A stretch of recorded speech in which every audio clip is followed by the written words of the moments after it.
everybody, and welcome back to Our Golden 20s. I am Sadie, and I'm joined with Tegan, and we are so excited for today's podcast episode. We are going to be talking through a topic that is always kind of in the back of my mind and one of my biggest insecurities, and it's all about how you don't have to peak in your 20s. So we think it'll be a good one, but let's start the episode with a Tuesday tip. Teg, do you want to share your tip of the week? Sure. So basically, my tip is something that I'm trying to teach myself, which is why I thought it'd be good to talk it out. Yeah. But it's a good reminder that you don't have to achieve your goals instantly. And what I mean by that is if your goal is, I want to drink, 400 milliliters of water, you can build your way up to that. And it's not going to be the end of the world if you start out and you're drinking 200 milliliters and then the next week you work to 300 milliliters. And I feel like that when you're setting goals, it can sometimes be hard to set like the micro goals on the way to the big achievements. So it's just kind of a reminder, I think, to, it's easier, I think, if you break up your goals into little micro things. And it's fine if it takes you 4 weeks to achieve your goal. That's normal. Or 4 years to achieve it even. Like, I always think of, like, setting yearly goals and then using monthly goals to, like you're saying, break it down into smaller micro goals. So I think that is such a good reminder. I think that is a great tip, especially this episode's going live end of July, so people are probably thinking about goals, going into August. If you didn't achieve your July goals, that's okay. Give yourself a break and see if you can kind of regroup for August. So I think that's a good tip. Even if, like, say you didn't achieve your goals, but you made improvements towards getting to those goals. Like, that's still something that should be celebrated, like what you've said in past episodes about, like, doing the 1% every day. If you maybe got 50% towards achieving your goal, that's still 50% better than you were doing. So exactly. And I think we've also talked about, like, if you fall off, like, a habit or a path that you're on, just like get up and try again. Like, it doesn't need to be an all or nothing thing. So it's all coming full circle. I love it. My tip is a little different, and I feel like Tegan and I always joke, like, sometimes we struggle to come up with tips, and it's always like, drink more water. That's our tip, because drinking more water is, like, the cure for everything. Like, if you want to calm your anxiety through the workday, drink more water. If you want clear skin, drink more water. If you want to be a fit girl, drink more water. So obviously water's the answer to everything. But I just recently discovered what helps me actually drink more water and how to drink more water. So I'm somebody who's, like, usually or, like, historically wouldn't just, like, enjoy drinking a glass of water. I'd always go for, like, a glass of juice or sparkling water or flavored water, something like that. But lately I've been, especially through, like, the summer, and, like, it's been really hot and muggy in Toronto, so I've been drinking a lot more water. But something that's helped me is, like, measuring out how much my actual water bottle is. And I feel like our tips kind of, like, meet in a weird way, but it's like, measure out how much your water bottle is so that you know how many water bottles you need to drink in a day to reach your overall daily water intake goal. So first, obviously, you want to set what that goal is, and then how many water bottles you need to get there, and then break up how many water bottles you need in a day into when you're going to drink them throughout your day. So I need 3 to 4 water bottles to reach my goal. So I drank literally 1 in the morning before lunchtime, 1 usually over lunch and early afternoon, 1 later afternoon, and 1 in the evening. And just, like, having that mindset rather than just, oh, I need to drink more water and, I'll feel so much better. It's like, okay, let's break it down into these achievable goals, like you were saying, Tag.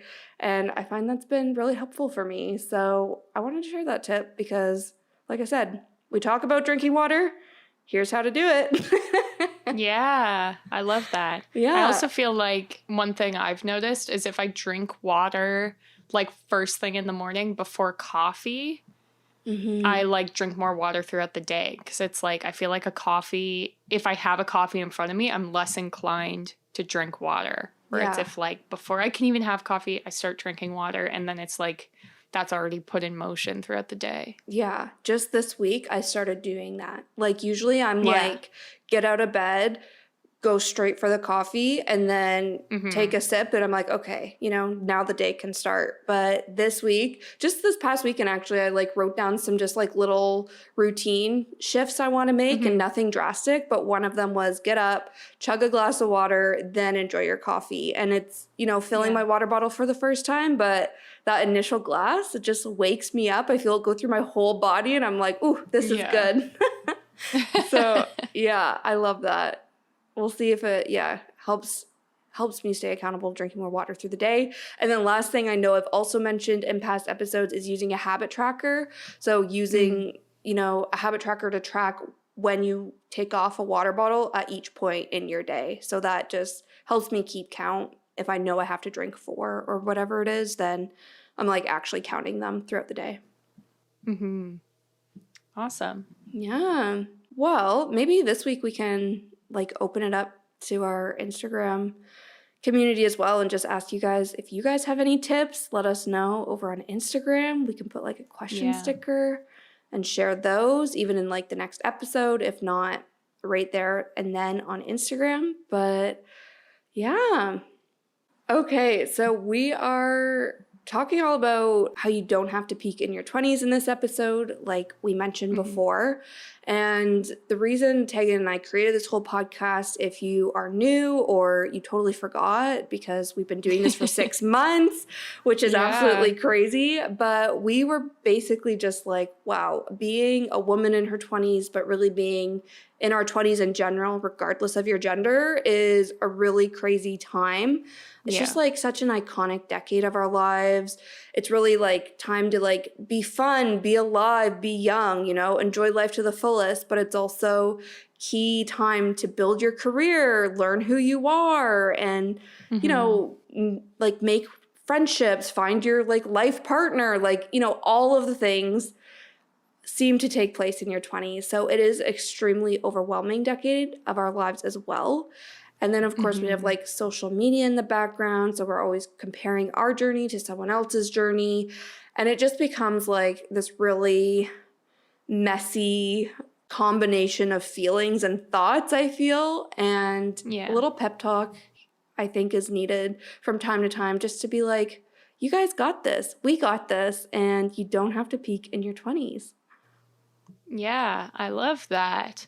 I do think that it feels like maybe because like our lives are so short in like retrospect, but it feels like the decisions you're making in your 20s are, how do I say this? Like it feels like they have a very long lasting impact when they don't necessarily. Like it feels like if you're picking your career, like that's it when, who says that's it? Or like if you are dating a guy and you break up, or a girl and you break up, then you're like, well, that's it. It's over. I'm never getting married. It feels like everything is very intense and serious in your 20s when it doesn't have to be. Yeah, I think that's so true. And definitely something I think we'll come back to is there is way more life beyond our 20s. And like our 20s are still so young and nobody expects you to have it figured all out. Nobody expects you to just like commit to something today and stick to it the rest of your life. Like, I think that's such a great point. Yeah, I feel like that's something, the thing that I struggle with the most in my 20s is what if I don't want to do my dream job? So like I'm not currently doing my dream job. What was my dream job when I was, 17 and 18?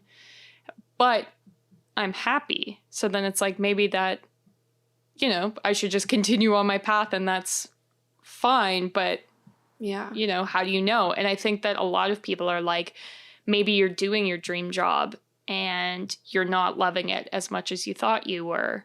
Yeah. And, I feel like especially if these are decisions like your career or your major in school, or maybe you met your significant other in high school, the decisions you made then, your 20s is maybe a good time to kind of be like reflecting on these decisions and deciding, is this actually what I want to do? Or like, has my life changed, you know? Yeah, 100%. And I think that's such a good point because things change all the time, as we've Yeah. like definitely discussed before. But I also think it's unrealistic to start at the top. And I think Yeah. we often forget that, especially when it comes to our careers. Like, in your 20s, you're just graduating college. Like, you have no work experience really. Like, your part-time Mm-hmm. job, you know, or babysitting, like that doesn't go on your resume when you're in your 20s. Your paper Yeah. route, like, no, it doesn't go on there. You need to, like, you know, work for companies and like get all these life experiences to decide what do you enjoy doing? What do you want to do? What is your dream job? And I Mm-hmm. feel like everyone has such a different way of getting to where they're supposed to end up or where they're meant to end up. And Mm-hmm. it's just hard to kind of have faith in that and like trust in it that even if what you're doing right now isn't your dream job, it's probably giving you some sort of experiences and giving you learnings and getting you one step closer to your dream job, you know, just down the line. So I think that's also a really Mm-hmm. good perspective to have too. And like you're saying, Tig, like it's also okay if you start working after graduating, you start working in, you know, the field or maybe a different field than you studied in college. And you're like, oh Mm-hmm. God, now that I'm actually doing this like 9 to 5 every day, I actually don't like it. And like, it's Yeah. okay to change your mind. Like, it's okay to go back to school. It's okay to just work, you know, part time in a retail store or at Starbucks or at a restaurant and have Mm-hmm. other passions on the side, and your job doesn't have to be what lights you up, you know, and what you're Mm-hmm. most passionate about. Yeah, exactly. Sometimes your job is just your job and you can be good at it and collect a paycheck, but then you can, you know, have your hobbies that are just for fun and just for you and they're not monetized. And that can just be, you know, one of the decisions you make in your 20s is maybe the thing that you were chasing isn't what you want to spend 40 hours a week doing. Yeah, 100%. I think that really speaks to me because I'm somebody Mm. who I've always had a dream. I guess we're starting on the work topic. Hopefully people are here for that. But to continue on this like kind of work theme of in your 20s and your dream job, my dream was always to have my own business. And when I was Right. in my early 20s, I say that I'm only 25 now, like not that long ago, but I had set the goal to be completely self-employed by the time I was 25. And now I'm Right. 25 and I'm like, I'm not even close to that. And I had a very similar Mm. experience, Tag, to what you had just said, where it was like, I started freelancing, having clients, and I actually didn't enjoy it. And when I Yeah. envisioned my dream job, I was like, it's being self-employed and having clients. And then when I actually did it, I was like, wait, no, I don't like this. So I had to Yeah. take time off and try and figure out, okay, well, what do I want now? Or how can I Mm-hmm. have my own business? Like, how can that mean something else than having clients and whatever else? But Yeah. I'm constantly having to remind myself that I don't need to be self-employed or have this own business of mine in my 20s. Like, that is my Mm-hmm. lifelong goal. It doesn't define, like, my success is not defined if I achieve it in my 20s or not. But I think Yeah. what is constantly nagging at me is it's like I follow so many influencers and brands that are, you know, started by like Gen Z kids younger than me, Right. or, you know, Kylie Jenner, who's like 23 and a billionaire.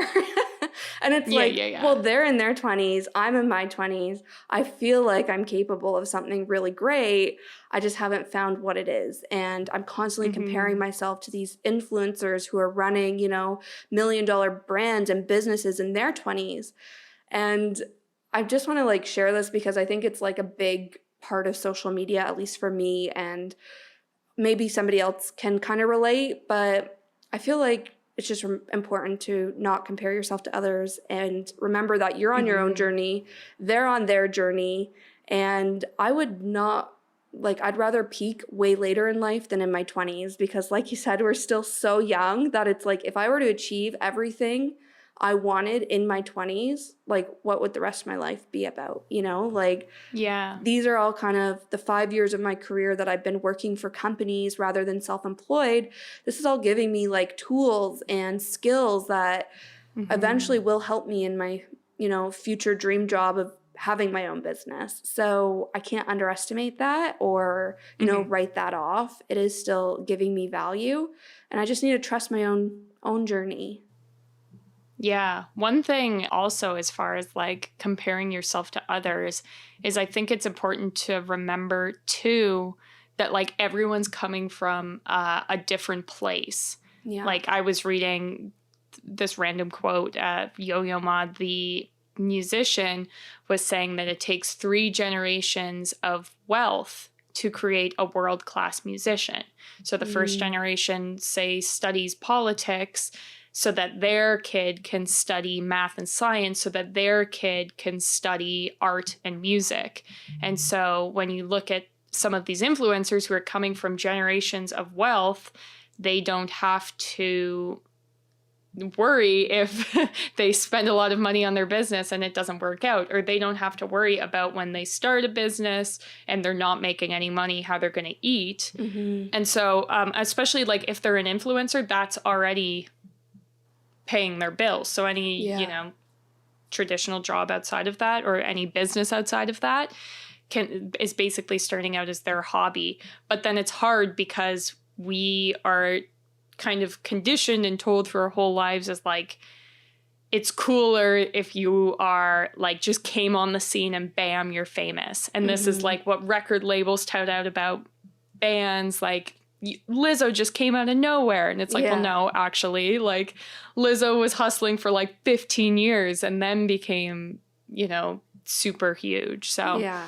I think it's just a good reminder that like everyone's starting from different places, and maybe there are people, like I know people I work with who didn't go to school because their parents were in the industry they wanted to work in and their parents got them a job at the age of 17. So now at 25, they're 5 years ahead of everyone who went to school. And it's like, but not everyone's in the position to just go straight into the industry, and not everyone's in the position to not go to school. Not everyone's in the position to afford school. Like everyone's kind of on different trajectories. And sometimes like there are people that they can't focus on their career. They have to focus on, their family because they have to take care of an elderly parent or something. Everyone's journey's different. And even though we're shown in like movies and on Instagram that it's like you have a dream, you work really hard and you achieve it, that's not probably 99% of the time how it actually happens. Yeah, I think that's such a good reminder, 100%. And I think too, it's okay too to have different values. So obviously we're talking a lot about work stuff. So for me, of course, I'm looking at those influencers turn businesses and brands and comparing myself to that, because those people clearly have similar values for like work and career and whatnot. But it's also totally normal for people to value different things. So like you said, Tag, like maybe people value family and whatnot over it. So their goal is to get married young, to start a family young, and that is 100% okay as well. So I think all of this is just, you definitely can't compare yourself to others, because we're all different journeys, all starting from different places, have different values, want different things. So let's just remind ourselves of that. And like I said, and I'll say a million times, trust the process. I feel like I'm on The Bachelorette when I say that, but like trust the process of your life, people. Yeah. Yeah, I feel like your 20s are when you should be like experimenting and trying to figure out, like not putting pressure on. So as soon as I turn 20, I'm starting a business and that's my life, Like you should be trying, different jobs. You should be, if you are going to school, taking a bunch of different classes to figure out what you actually enjoy, like experimenting, because you only have one life, so you should spend your time doing stuff that you actually really enjoy. Yeah, I totally agree. And this like came to mind when I thought of this episode and was like writing some notes for it. But like your 20s is all about learning. It's not about mastering. So you want to be, Mm-hmm. learning who you are. And it's through those experiences, like you just said, Tag, that you learn about yourself and trying new things, seeing what you're interested in, all of those things, socializing with different groups of people. Like all of this is Mm-hmm. going to teach you about yourself so you can go into the next decades of your life having a little bit more self-awareness and then, just continuing to evolve through that. So I definitely Mm-hmm. think I agree with you 1,000%. Your 20s are just for learning, for self-discovery, for having fun, Yeah. making memories. Yeah. Well, this is like a short amount of time where you kind of have a lot of freedom, because for a lot of people, this is like the time when you've left your parents' house, you are starting to live independently. You are, if you are working, starting to finance yourself independently. A lot of people spend their 20s like without children, without a significant other. So this is time like where you should be selfish, focusing on yourself and learning, figuring out what you want to do. And then when those other things come along, your kind of foundation of self is already built. Yeah. Oh, I love that so much. And I think like just a few things that kind of come to mind for me, like you already kind of touched on some of these, but like living alone, living with roommates, try living in a new city, like these are all things that you'll learn so much about yourself, just like switching things up. So like establishing your independence, establishing, how to live with other people. So when you do meet a future partner, like, you're at least not so set in your ways and like open to living with other people and having a family, all that kind of thing. So it is definitely like there's so much we can do in our 20s, and we just have, like you said, way more freedom and liberty to do it. Plus, we're just like, probably the most energetic we'll be, just because we're young and like, maybe more capable right now. So just experiencing life to the fullest, 100%.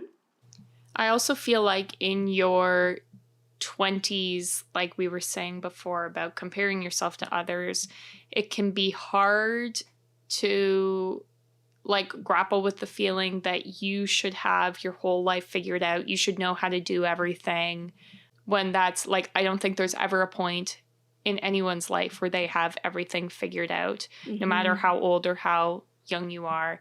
And you don't just magically know how to do things. Like when you first get your, first house away from your parents, you don't magically know how to take care of it. Yeah. And it's the same with everything. Like you don't magically know how to, succeed in your career. You don't magically know how to have good romantic relationships. And just because you're now an adult and in your 20s, and just because, say, you have a job or you have your own apartment, doesn't mean that you have it all together. And like you shouldn't, because like we've been saying, you should keep learning and trying new things and making mistakes, because that's literally what life is all about. Yeah. I love that so, so much. That kind of brings up this article that I found that I am literally obsessed with. So it's from Brianna Weist, I think. I know she was the author of the 101 essays that will change your life or something. Yeah. And I found this article online that she wrote from Thought Catalog, or she wrote it for Thought Catalog. And there's this quote that is literally all about having it all together. And it's kind of long, but I wanted to read it to you because I think it really resonated for me, because I'm somebody who like takes pride in, having it all together. I say that in quotes, where I'm like, I feel like I'm doing okay. And then all of a sudden I'll just hit a wall and I'll be like, I can't do this anymore. Like I do not have it together, like constantly up and down. But this quote says, if you are more focused on the idea of having it all together than you are developing the habits, skills, and character it will take to be someone who continues to rise to new and unprecedented heights throughout the course of their life, you are more committed to building a life other people will envy than the one you actually want to live. So basically, it's just saying don't obsess over the idea of having it all together.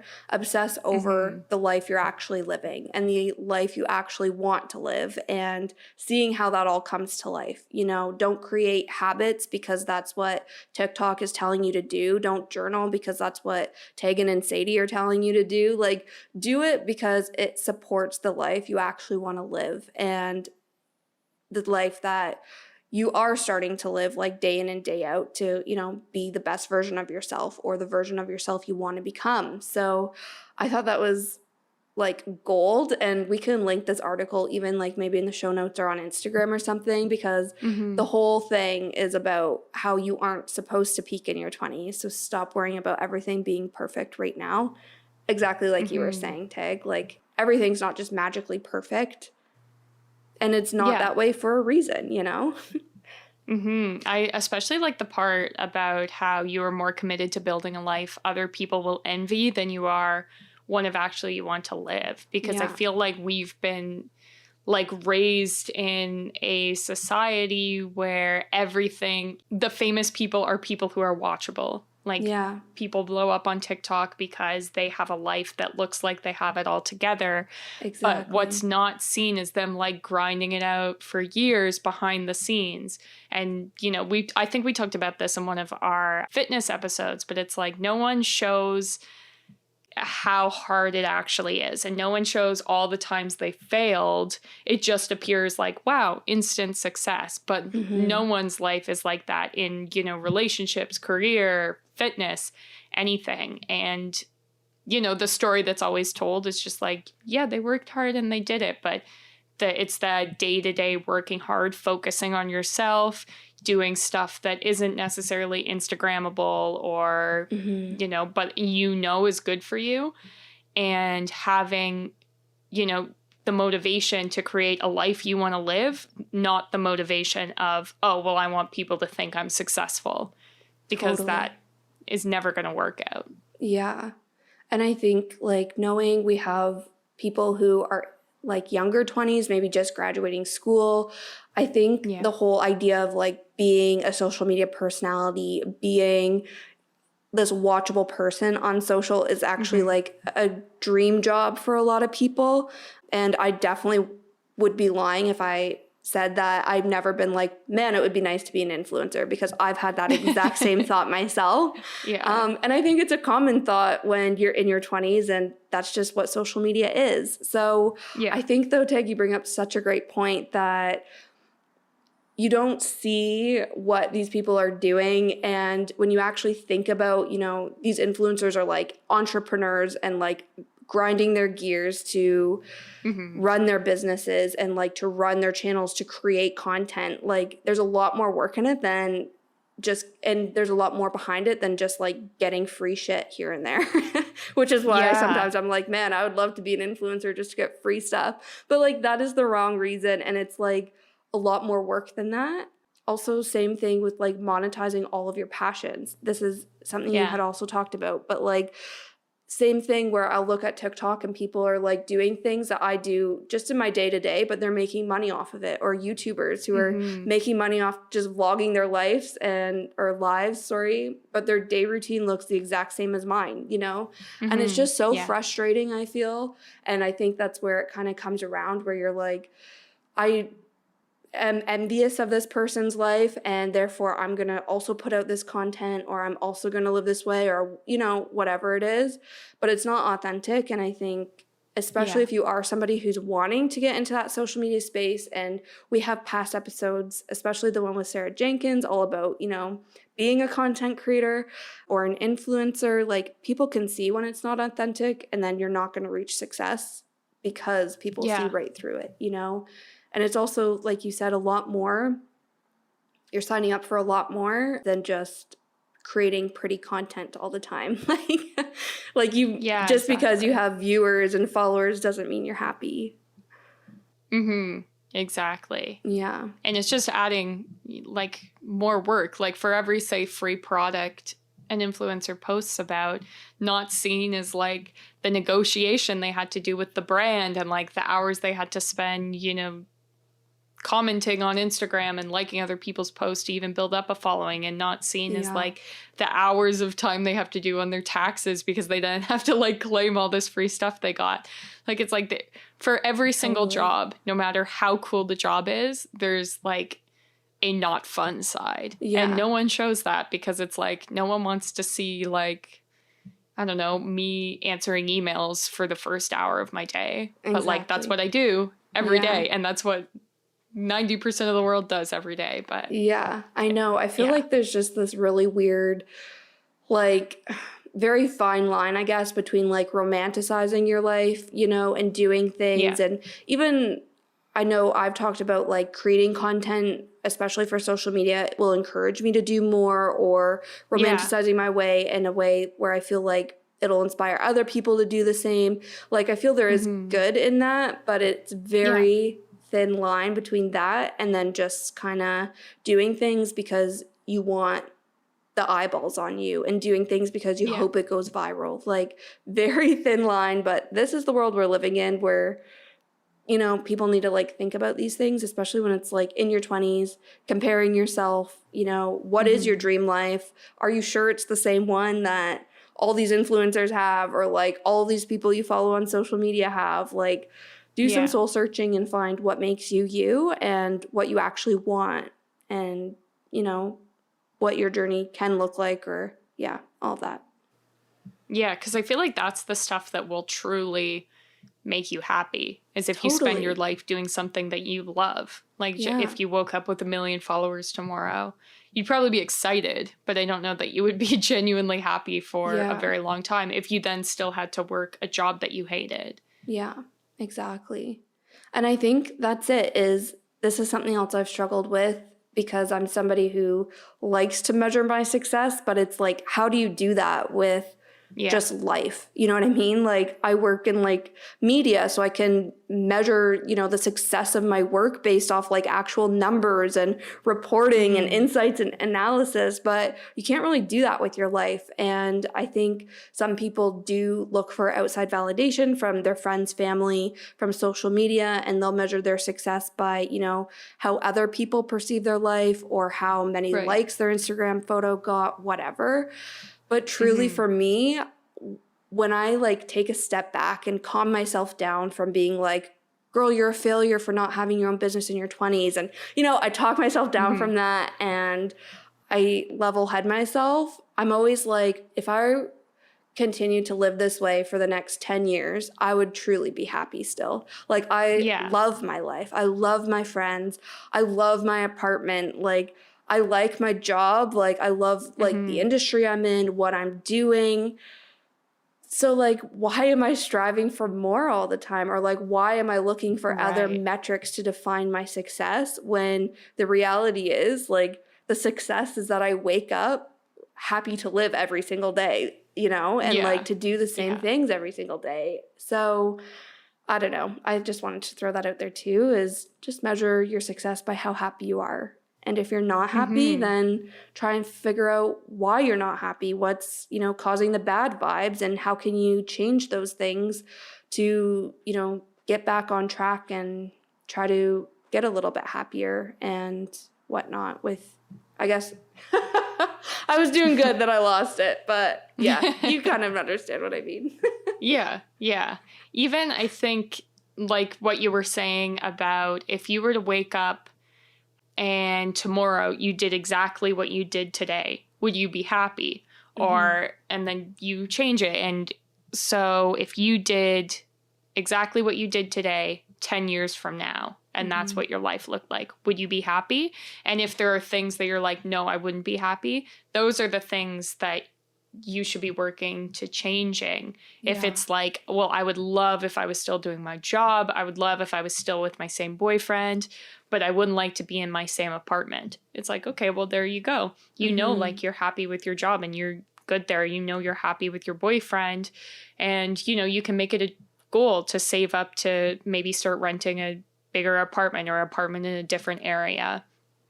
And so I think, you know, instead of feeling like, well, I'm an adult now, so I need to have a job that has X title, and I need to be married, and I need to, buy a house. You can be like, hey, if you're happy renting, go for it. If you're happy working at, a bookstore and that's what you love to do, go for it. If you're happy just dating your boyfriend or girlfriend forever, you don't want to get married, then go for it. Yeah. And you can kind of define what you want the rest of your life to look like just based off of how it makes you feel. Yeah.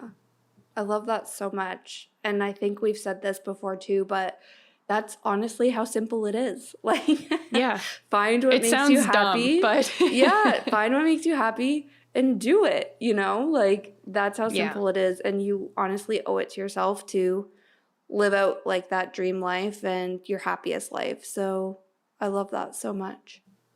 Yeah. One thing that I also find too, if you feel like you're not achieving enough, or you're maybe not, acting adult enough, or you don't have enough going on, is before you go to bed, writing down every single thing you've done for yourself.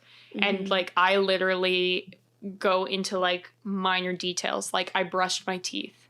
Wow, congrats, good job. And then it's like, I made myself breakfast. Wow, that's crazy. Because there are a lot of people who don't do that. Yeah. I went for a walk. It's like, wow, you moved your body. Great job. And then literally by the end of the day, you can see that you've done, 25 things for yourself. And, you were making money for yourself. You were feeding yourself. You were moving your body. You got enough sleep. Like minor things that, you're not going to post on Instagram because no one cares if you got 8 hours sleep. But those are the minor things that make your life so much better. And that's what being an adult is. Yeah. It's not like, I got a promotion, then I bought a house. It's like, I slept for 8 hours and I fed myself. Yeah. We wanted to end this episode with some case studies of people who made really big accomplishments later in life. So this is, probably brands or people you've heard of that didn't start their business until after their 20s. So it could be in their 30s, 40s, 60s, like whatever. So this is another really great thing that I like to just remind myself of is you have so much time to be what you want to be, and these people just totally prove that. So the first one I feel is just I think everybody kind of knows this, but Henry Ford founded Ford Motors at age 40. That's great. Ford is a huge car company, Yeah. You go, Henry. Age 40. That's how old he was when he founded Ford Motors, and look at how big it is now. Another one is Netflix. So one of the founders of Netflix, his name was Reed Hastings, and he was in his late 40s when he founded Netflix. And then some more fun ones. These ones you're going to be like, ooh, yeah, I needed to hear this. Beyonce, guys, let's all just agree that her Coachella performance was definitely one of the peaks of her career. And she was 36 years old. I think she had 3 kids when she did that performance. And it's still talked about, there's the whole Netflix documentary about it. Destiny's Child, when Beyonce was in her 20s, was not the peak of her career. And I'm not saying that Coachella was the peak, because obviously Beyonce is amazing. I don't know if she'll ever peak. But she did that performance at age 36. Another one is one of the founders of Starbucks. He was 52 when he founded Starbucks. So, it's just these are things that we love and huge businesses that we're probably all super familiar with, or people. But definitely founded later in life. Yeah, I had a couple examples, which were people who had a career path in their 20s and decided to change it. Yeah. So my first example is Alan Rickman, who's an actor. He plays Professor Snape in the Harry Potter movies. He had his own graphic design business in his 20s, and that's what he was doing. And he decided he didn't like it. And so then he went back to school for acting, but he didn't make it big until he was in the movie Die Hard when he was 42. So it's maybe you started your own business in your 20s and you're like, actually, this isn't making me as happy as I thought it would be. You can relate to Alan Rickman. Another one is Harrison Ford, who is a babe, but he was a carpenter. until he landed the role of Han Solo in Star Wars at the age of 35.